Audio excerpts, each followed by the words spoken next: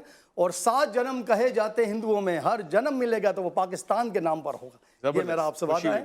اب آپ نے کہا کہ جو جلانے کا جو کانسیپٹ، تو جلانے کا کانسیپٹ یوں پیدا ہوتا ہے کہ ہمارے یہاں جو شریر ہے یہ 5 چیزوں سے مل کر بنا ہوا، آگ، ہوا، مٹی، پانی، وایو، یہ تمام چیزیں بنی ہوئی ہیں. تو جب ہم کسی جنازے کو لے کے جاتے ہیں تو وہ 5 چیزیں کمپلیٹ کرتے ہیں. آپ کو تو نظر نہیں آتا ہوگا، وہ ریلیجس پریکٹس ہے یہ ہماری، کہ سب سے پہلے وہ ہوا کے ذریعے لے کے جاتے ہیں. تو وایو آ گئی، شریر میں ہمارے باڈی میں وایو بھی ہے، ہوا بھی ہے. پھر اگنی بھی ہے، اگنی ہے جبھی تو یہ دنیا میں آج یہ شور شرابہ ہو رہا ہے. باڈی کے اندر اگنی ہے، باڈی کا اگنی، کیونکہ یہ جو غصہ ہے یہ اگنی سے ہی نمودار ہوتا ہے، اس سے مشابہت کرتے ہیں ہم لوگ. تو ہمارے مذہب میں کہا جاتا ہے کہ یہ جو جسم ہے یہ مٹی سے بنا ہے. آگ اس کو، آتما کو تو آگ جلا نہیں سکتی. نینم ترنم چستانی نینم بھگتی پاوتم، آتما اس کو جلا نہیں سکتی آتما کو، اور شستر اسے کاٹ نہیں سکتا، پانی اسے بھگو نہیں سکتی.